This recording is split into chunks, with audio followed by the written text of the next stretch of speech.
Welcome to special stories. కుంభమేళాకు వేళయింది. ప్రయాగ్రాజ్లో భారీ ఉత్సవం మొదలవుతోంది. హైందవ సనాతన ధర్మానికి ఉండే మూలాలు మరోసారి ప్రపంచమంతటా పరివ్యాప్తం కాబోతున్నాయి. అలాంటి సమయంలో ఘర్ వాపసీ అనే ప్రోగ్రాం తీవ్రమైన చర్చాంశంగా మారింది. సనాతన హిందువులుగా ఉన్న అనేక వర్గాల ప్రజలు అనేక కారణాల వల్ల ఎప్పుడో గాని, కొన్నేళ్ల క్రితం గాని లేదా కొన్ని రోజుల క్రితం గాని మతం మార్చుకుని ఆ తర్వాత మళ్లీ హిందుత్వాన్ని స్వీకరించాలి అనుకుంటే అలాంటి వారి కోసం ఘర్ వాపసీ అనే కార్యక్రమాన్ని రూపొందించారు. గత కొన్ని దశాబ్దాలుగా విశ్వ హిందూ పరిషత్ ఆధ్వర్యంలో ఈ ఘర్ వాపసీ కార్యక్రమం నడుస్తోంది. అయితే మహాకుంభమేళా జరుగుతున్న దరిమిలా ఈసారి ఈ ప్రోగ్రాంకు భారీ రెస్పాన్స్ వచ్చే అవకాశం ఉందని అంటున్నారు. సామూహిక ఘర్ వాపసీలపై నాన్ హిందూ సంఘాలు అభ్యంతరాలు వ్యక్తం చేస్తున్నాయి.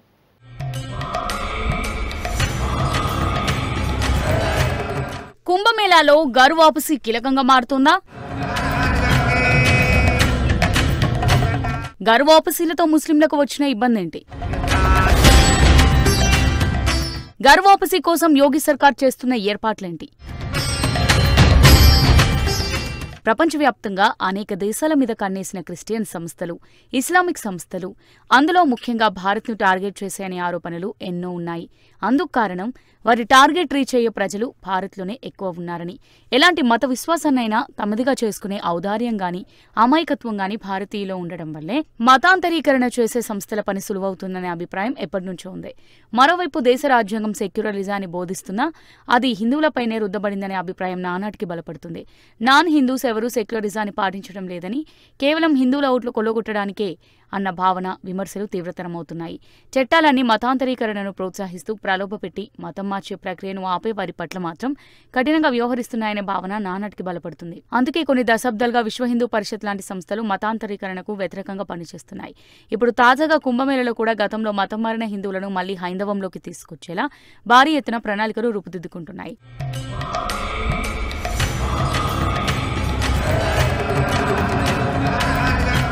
ఘర్ వాపసీ ప్రక్రియను ఏ విధంగా ముందుకు తీసుకెళ్లాలి, ఏ విధంగా తీవ్రం చేయాలనే ఉద్దేశంతో గత అక్టోబర్లోనే యూపీలో మార్గదర్శక మండలి సమావేశం నిర్వహించింది. ఈ సమావేశంలో అనేక మంది మఠాధిపతులు, సాధు సంతులు, విశ్వ హిందూ పరిషత్ నాయకులు పాల్గొన్నారు.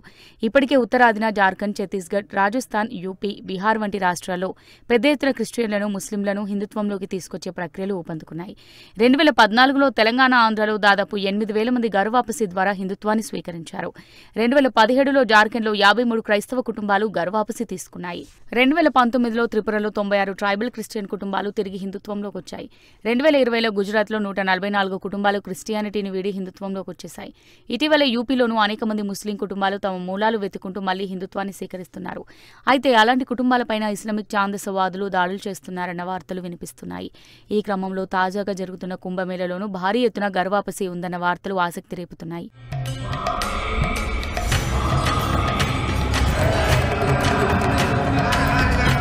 ఈ కుంభమేళలో పాల్గొంటున్న స్వామి నరేంద్ర సరస్వతి ఇప్పటికే యూనిఫామ్ సివిల్ కోడ్ విషయంలో బలంగా మద్దతిస్తూ వస్తున్నారు. తాజాగా ఆయన ఘర్ వాపసీ కోసం పెద్ద ఎత్తున మద్దతు పలుకుతున్నారు.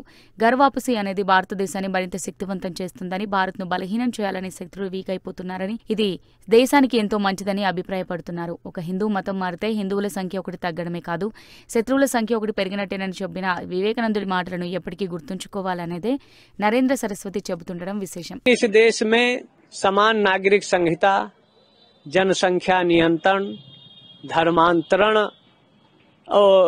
को अमल हो, सरकारी नियंत्रण से जो मठ मंदिर हैं वो मुक्त हो, घर वापसी हो और सनातन का विस्तार हो. बहुत से लोग जो सनातन छोड़ चुके हैं अगर वापस आएंगे तभी देश मजबूत होगा. जहाँ जहाँ सनातनी हिंदुओं की संख्या कम हुई वहीं अलगाववाद, उग्रवाद और देश विभाजन कटने की बातें हो रही हैं. ऐसे अनेक बिंदुओं पर चर्चा हो. మరోవైపు హిందూ సంస్థలు తలపెట్టిన ఘర్ వాపసీ వల్ల దేశంలో టెన్షన్స్ క్రియేట్ అవుతాయని, సామూహిక మత మార్పిళ్లు మంచిది కాదని ఇస్లామిక్ నిపుణులు షాబుద్దీన్ రజ్వీ బరేల్వీ అభ్యంతరం వ్యక్తం చేస్తున్నారు. సామూహిక ఘర్ వాపసీ వల్ల ముస్లింలు, క్రిస్టియన్లలోని రాడికల్ యూత్ రెచ్చిపోతున్నారని, దానికి ప్రతిగా ఆయా మతాల వారు సైలెంట్గా మత మార్పిళ్లను మరింత తీవ్రం చేస్తారని రజ్వీ అంటున్నాడు.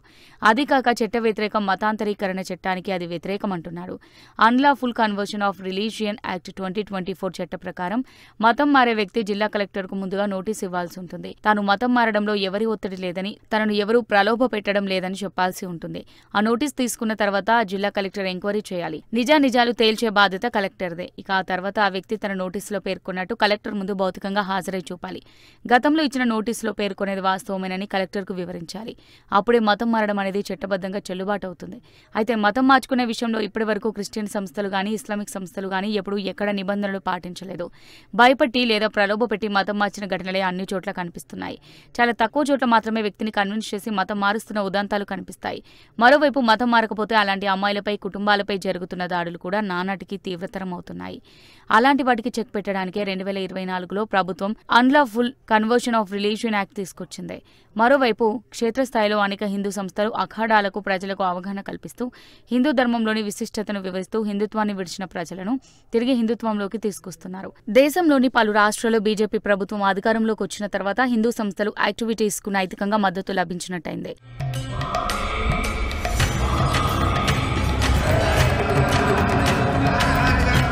ఇలాంటి పరిస్థితుల్లో ఘర్ వాపసీ ప్రక్రియకు చెక్ పెట్టడానికి ఇస్లామిక్ సంస్థలు ఇప్పటికే అనుసరిస్తున్న పథకాలు సక్సెస్ కాకపోతే ఇంకా ఎలాంటి పనులకు పూనుకుంటారనే చర్చ నడుస్తుంది. మరోవైపు అటు క్రిస్టియన్ సంస్థలు కూడా యాక్టివిటీస్ కి నైతికంగా మద్దతు లభించినట్టయింది. ఇలాంటి పరిస్థితుల్లో ఘర్ వాపసీ ప్రక్రియకు చెక్ పెట్టడానికి ఇస్లామిక్ సంస్థలు ఇప్పటికే అనుసరిస్తున్న పథకాలు సక్సెస్ కాకపోతే ఇంకా ఎలాంటి పనులకు పూనుకుంటారనే చర్చ నడుస్తుంది.